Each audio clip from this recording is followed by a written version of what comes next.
안녕하세요, 주건드바의 쭈바입니다.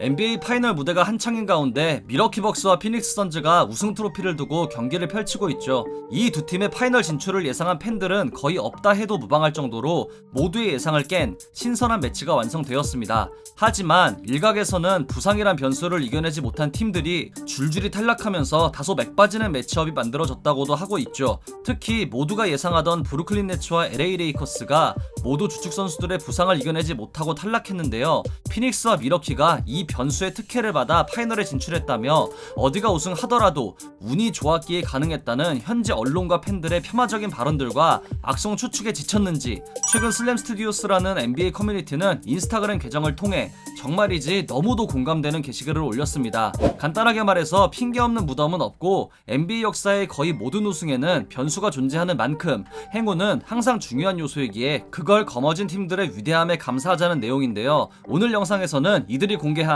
지난 17년간 NBA 우승에 영향을 준 변수에 대해 다뤄보고 과연 피닉스와 밀워키의 파이널 진출이 정말 운빨인지 얘기해보도록 하겠습니다.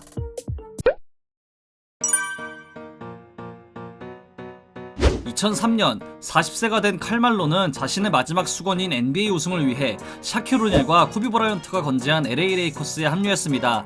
무려 150만 달러의 미니멈 계약으로 말론의 합류와 함께 우승을 노리던 게리 페이튼과 브라이언 러셀, 다섯 번째 NBA 우승을 노리던 호레이스 그랜트까지 합류해 그 유명한 전당포 레이커스가 완성되었죠. 팀은 시즌 MVP 케빈 가넷이 버틴 미네소타 팀버울브스를 꺾고 NBA 파이널에서 디트로이트 피스톤즈를 만났습니다. 파이널 3차전 시리즈는 1대1 동률인 상황에 말론은 무릎 부상을 당했고 그 결과 3차전과 4차전에서 제대로 뛰지 못하게 되었죠. 레이커스는 말론의 부상과 함께 내리 3연패를 당하며 디트로이트에게 NBA 우승을 내주고 말았습니다. 당시 말론의 팀 내 위상이 샤크나 코비 수준이 아니었지만 플레이오프에서 팀 덩컨과 케빈 가넷을 상대로 좋은 수비를 보여준 말론이었기에 그의 부상을 해당 연도 최대 변수로 선정한 것으로 보입니다. 때는 2004년 11월 20일 더 팰리스 오브 어번힐스에서 열린 디트로이트 피스톤즈와 인디애나 페이서스의 경기 막판, NBA 역사에도 남을 최악의 난투극이 펼쳐졌죠. 총 9명의 선수가 합계 143경기의 출전 정지 징계를 받은 사건으로 데이비드 스턴 전 총재는 사건이 사건인 만큼 중징계를 내렸는데요. 난투극의 중심에 있던 현 메타 샌디포드 아테스트, 당시 론 아테스트는 시즌 잔여 경기 출전 정지와 플레이오프 13경기 출전 정지, 여기에 급료도 지급받지 못하는 역대급 징계를 받게 되었는데요. 당시 인디애나는 레지 밀러의 은퇴 시즌이라는 걸 감안해 최고의 라인업을 꾸렸고 아테스트는 직전 시즌 올해의 수비수와 올 NBA 서드팀을 수상하며 최고의 주가를 올리던 스윙맨이었습니다. 이 선수와 함께 징계를 받은 저메인 오닐과 스티븐 잭슨까지 이탈해 시즌 초반 7승 2패로 좋은 분위기를 이어가던 인디애나는 44승 38패로 동부 6위로 시즌을 마감했고 2라운드에서 다시 만난 디트로이트에게 패하고 말았습니다. 더군다나 난투극이 펼쳐진 경기에서 디펜딩 챔피언이자 해당 시즌 파이널에서 샌안토니오와 7차전까지 가는 접전을 펼친 디트로이트를 상대로 종료 45초 전 15점이나 앞서며 막강한 전력을 과시한 인디애나였기에 만약 이 최악의 난투극이 펼쳐지지 않았다면 진지하게 동부 우승을 노릴 수 있던 만큼 해당 시즌에 일어난 최대 변수로 선정되었습니다. 2006년 파이널은 드웨인 웨이드가 역대급 퍼포먼스를 선보이며 새로운 슈퍼스타의 탄생을 알린 무대로 유명하죠. 단 해당 시즌은 핸드 체킹 룰의 개정으로 돌파형 선수들의 자유투 획득이 현저하게 늘어났고 플래시라 불리는 역대 최고의 슬래셔 웨이드는 파이널에서 무려 97개의 자유투를 획득했습니다. 이는 NBA 파이널 역대 세 번째로 많은 수치이며 특히 마지막 5, 6차전에선 무려 46개의 자유투를 획득하며 댈러스 선수단은 물론 코칭 스태프의 멘탈까지 모두 박살냈습니다. 핸드 체킹 룰로 인한 편파 판정이라는 말이 너무 많았기에 웨이드가 정말 역대급 활약을 펼쳤음에도 역대급 편파 판정이 있던 파이널로 아직도 언급되고 있는 만큼 해당 연도 최대 변수는 바로 이 파이널에서 있었던 판정입니다. 2006-2007 시즌 61승 21패를 기록하며 서부 2위로 플레이오프에 나선 피닉스는 2라운드에서 3번 시드 샌안토니오 스퍼스를 만났습니다. 그리고 시리즈 4차전 피닉스의 승리가 유력한 상황에서 샌안토니오의 로버트 호리는 내쉬에게 악의적인 파울을 하며 굉장히 위험한 상황을 연출했습니다. 이에 벤치에 있던 아마레 스타더마이어와 보리스 디아오는 호리의 과격한 파울에 불만을 표출했는데요. 이로 인해 호리는 즉시 퇴장당했고 호리에게 달려든 피닉스의 라자벨은 테크니컬 파울을, 벤치에서 튀어나온 아마레와 디아오는 5차전 출전 정지 징계를 받게 되었습니다. 호리 역시 5차전 징계로 출전하지 못했지만 피닉스는 해당 시즌 올스타이자 올 NBA 퍼스트팀에 선정된 최고의 공격형 빅맨 아마레 스타더마이어를 잃게 되었습니다. 2대1 상황에서 펼쳐진 5차전 승리 승리를 가져간 샌안토니오는 기세를 이어가 피닉스를 꺾고 컨퍼런스 파이널에 진출, 결국 우승까지 차지하게 되었는데요. 호리의 더티 플레이로 이어진 아마레와 디아우의 징계가 해당 플레이오프 최대 변수로 선정되었습니다. 2007-2008 시즌 LA 레이커스의 빅맨 앤드류 바이넘은 35경기에서 18번의 더블더블을 기록하며 레이커스의 주전 빅맨으로 완벽하게 본인의 입지를 굳혔습니다. 하지만 2008년 1월 14일 바이넘은 멤피스 그리즐리스와의 경기에서 왼쪽 무릎 부상을 당하며 시즌 아웃되었고 결국 해당 연도 5월에 무릎 관절경 수술을 받게 되었습니다. 만약 브레이크아웃 시즌을 보낸 바이넘이 끝까지 건재했다면 해당 시즌 MVP를 수상한 코비 브라이언트와 새롭게 합류한 파우 가솔을 앞세워 레이커스가 보스턴을 꺾고 우승했을 수도 있다는 예측인데요. 이들은 2010년 파이널에서 다시 만나 7차전까지 가는 접전 끝에 짜릿한 우승을 차지하며 복수에 성공했습니다. 2008년 우승을 차지한 보스턴 셀틱스는 다음 시즌인 2008-2009 시즌 올스타 브레이크 전까지 41승 11패를 기록하며 동부를 넘어 리그 최고의 팀으로 군림하며 백투백 우승을 충분히 노리고 있었습니다. 단 후반기 첫 일정인 유타 재즈 원정에서 팀의 핵심 선수인 케빈 가넷이 2쿼터 도중 오른쪽 무릎 부상을 당했고 13경기 후 복귀에 짧게 4경기를 소화했지만 부상이 재발하며 결국 자녀 시즌은 물론 플레이오프까지 결장했습니다. 직전 시즌 올해의 수비수이자 올 NBA 퍼스트 팀을 달성한 가넷의 공백으로 인해 보스턴은 플레이오프 1라운드에서 만난 시카고 불스와 7차전 접전, 이후 2라운드에선 올랜도 매직과 7차전까지 접전을 치렀고 드와이트 하워드가 버틴 올랜도의 벽을 넘지 못하며 탈락했고 슬램 스튜디오스는 이 일을 2009년 최대 변수로 선정했습니다.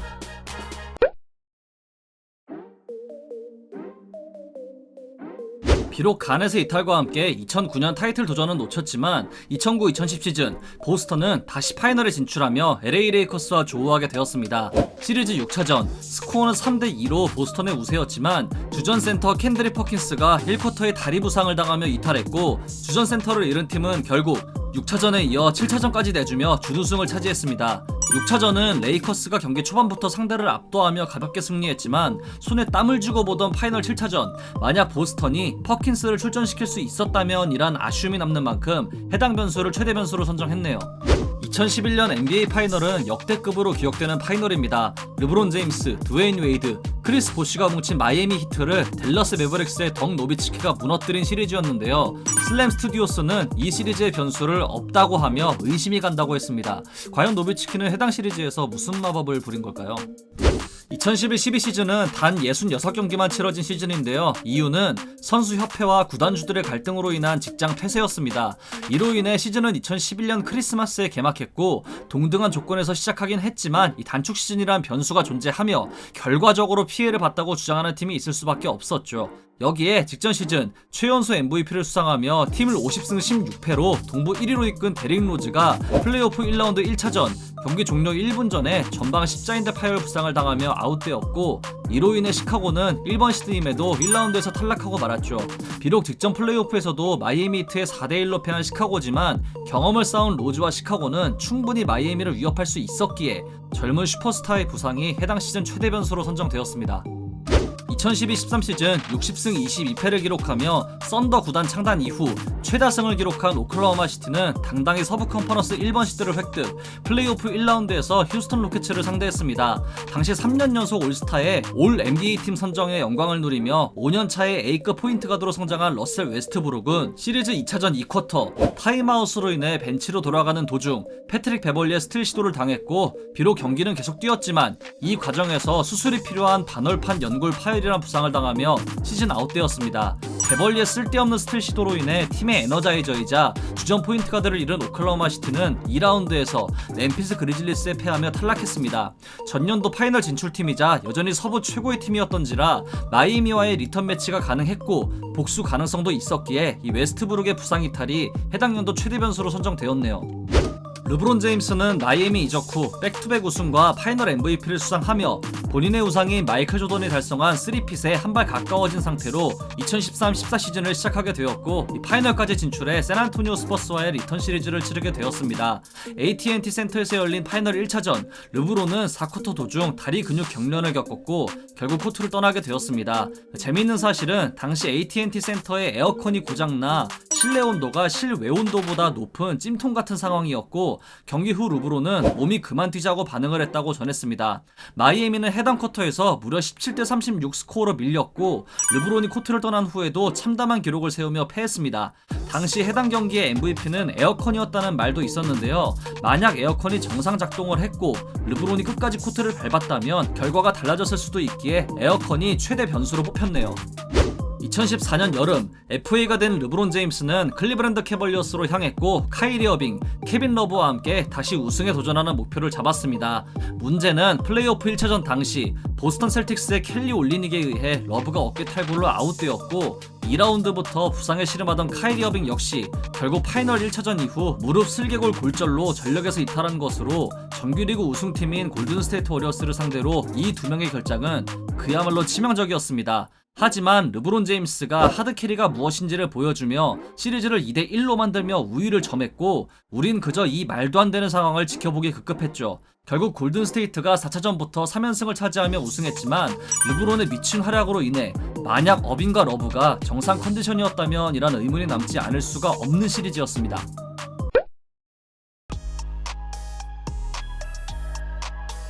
앞서 언급한 클리브랜드가 변수를 없애고 다시 우승에 도전할 때까지는 그리 오랜 시간이 소요되지 않았습니다. NBA 역사상 가장 치열했던 파이널로 기억되는 2016 파이널, 클리브랜드는 시즌 73승을 올린 골든스테이트 워리어스를 만났고 1대3으로 뒤지고 있던 시리즈를 뒤집는 기적을 만들며 우승을 차지했죠. 문제는 골든스테이트의 드레이먼드 그린이 플래그런트 파울 누적으로 5차전 출전 정지 징계를 받았다는 점과 이 5차전에서 센터 앤드류 보거트가 3쿼터 중반 무릎 부상을 당해 6차전에서 단 7분만 뛰었고 7차전은 아예 결장했다는 겁니다. 직전 파이널에서 상대가 어빙과 러브의 이탈이란 변수를 안고 싸웠다면 이번에는 반대 입장에 되어 파이널을 치렀다는 점이죠. 만약 5차전에서 그린이 뛰었고 보거트의 부상도 없었다면 이 시리즈 우세를 잡고 있던 골든스테이트가 백투백 우승을 차지했을 수도 있다는 예측입니다. 결국 이 모든 건 이 사건으로부터 시작되었다고 볼 수 있겠네요. 2016-17 시즌 가장 압도적인 우승 후보로 뽑히던 팀은 골든스테이트 워리어스입니다. 케빈 듀란트의 합류라는 이유로 이 팀은 무적의 팀으로 불렸고 2017 플레이오프에서 무려 16승 1패라는 압도적인 성적을 내며 우승을 차지했지만 그들에게도 위기가 있었습니다. 바로 컨퍼런스 파이널에서 만난 샌안토니오 스퍼스로 그들은 골든스테이트의 시즌 67승에 이어 61승을 차지한 리그 최고의 팀이었고 실제로 카와이 레너드를 앞세운 샌안토니오는 컨퍼런스 파이널 1차전 3쿼터 중반까지 25점을 앞서며 유리한 고지를 점령하고 있었습니다. 하지만 여기서 등장한 자자파출리아로 인해 직전까지 26점을 올린 레너드는 발목 부상과 함께 코트를 떠났고 에이스를 잃은 샌안토니오는 역전을 허용함과 동시에 시리즈를 그대로 내주며 파이널 진출에 실패했죠. 만약 레너드의 부상이 없었다면 시리즈가 이렇게 끝나지는 않았을 거란 많은 예측이 있었듯 해당 시즌의 최대 변수는 레너드의 부상이었습니다. 2017-18 시즌 휴스턴 로켓츠는 65승 17패로 프랜차이즈 역사상 시즌 최다승을 기록했습니다. 제임스 하든은 시즌 MVP를 수상했고 일명 안티 골든스테이트 전력을 구축한 이 팀은 서부 컨퍼런스 파이널에서 골든스테이트를 만나게 되었죠. 2대2로 접전이었던 시리즈 5차전, 휴스턴은 접전 끝에 승리를 가져갔지만 생애 첫 컨퍼런스 파이널 무대를 밟은 크리스 폴은 햄스트링 부상으로 잔여 시리즈 출전이 불가능해졌고 이로 인해 골든스테이트는 내리 2연승을 거두며 4대3으로 휴스턴을 꺾고 파이널에 진출, 우승까지 달성했습니다. 홈코트 어드밴테이지까지 가지고 있던 휴스턴으로선 하든만큼이나 중요한 선수였던 폴의 이탈은 치명적이었고 동부에서 올라온 클리브랜드는 사실상 골든스테이트나 휴스턴을 이길 전력이 아니었기에 폴의 고질적인 부상이 너무 아쉬웠던 플레이오프로 기억되고 있습니다. 물론 이분은 3년 뒤 이 아쉬움을 모두 털어낼 수 있게 되었죠. 2018-19 시즌 골든스테이트 워리어스가 3핏에 도전하게 된 시즌으로 안티 골든스테이트를 외치는 휴스턴 로켓츠만 꺾는다면 팬 대부분은 이게 현실이 될 거로 예측했습니다. 하지만 운명의 여신은 짓궂게도 이를 허락하지 않았는데요. 플레이오프 2라운드에서 종아리 부상을 입었지만 파이널 5차전 시리즈 스코어 1대3을 뒤집기 위해 투입된 케빈 듀란트가 아킬레스건 파열 부상을 당하며 이탈했고 선수단의 의기투합과 닉 널스 감독의 이해할 수 없는 후반 운영까지 더해져 고비를 넘긴 골든스테이트는 6차전 클레이 탐슨이 전방 십자인대 파열 부상을 당하며 결국 3핏 도전을 실패했고 그들은 토론토 랩터스의 창단 첫 우승의 희생양이 되고 말았죠. 당시 그 누구도 이 생각을 버리지 못했습니다. 2019-20 시즌은 다른 의미로 NBA 역사에 영원히 기억될 겁니다. 바이러스로 인한 시즌 중단, 그리고 여름에 이어진 올랜도 버블에서의 잔여 시즌과 플레이오프까지 관중 없이 격리된 선수들이 펼친 혈투로 홈 어드밴테이지라는 이점 자체가 아예 없었고, 이 혜택을 어느 정도 본 동부 5번 시드 마이애미 히트는 상위 시드 팀들을 차례대로 꺾고 파이널에 진출했습니다. 하지만 파이널에서는 뱀 아데바요와 고란 드라게치가 부상을 당하며 100% 전력을 가동할 수 없었고, 그들은 결국 LA 레이커스의 통산 17번째 우승을 지켜볼 수밖에 없었죠. 슬램 스튜디오스는 버블과 마이애미 선수들의 부상을 언급했지만 조금은 다른 의미로 이 버블이란 특성을 뛰어넘는 변수는 존재하지 않았다고 생각합니다. 마지막으로 2021 플레이오프 최대 변수는 아마 만장일치로 통할 겁니다. 네, 부상입니다. 플레이오프에 진출한 팀들은 대부분 핵심 선수를 부상으로 잃었고, 강한 팀이 이기는 게 아니라 살아남는 팀이 강하다는 타이틀이 너무나도 잘 어울리고 부상과 운에서 정말이지 냉정했던 이번 플레이오프는 제가 굳이 길게 설명하지 않아도 부상자 리스트를 보면 어떤 변수가 작용했는지 잘 알 수 있겠네요.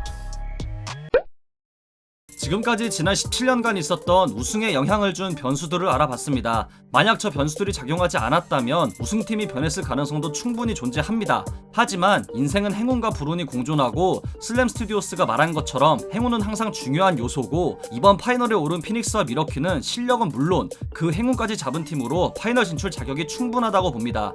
예상을 깨고 올라온 두 팀이 그 어느 때보다 치열한 경쟁과 함께 멋진 파이널 시리즈를 이어나가길 기대합니다. 재밌게 보셨다면 구독, 좋아요, 알림 설정도 잊지 마시고요. 다른 영상도 감상하시는 걸 강추합니다. 저는 더 좋은 영상으로 찾아뵙도록 하겠습니다. 지금까지 쭈바였습니다. 감사합니다.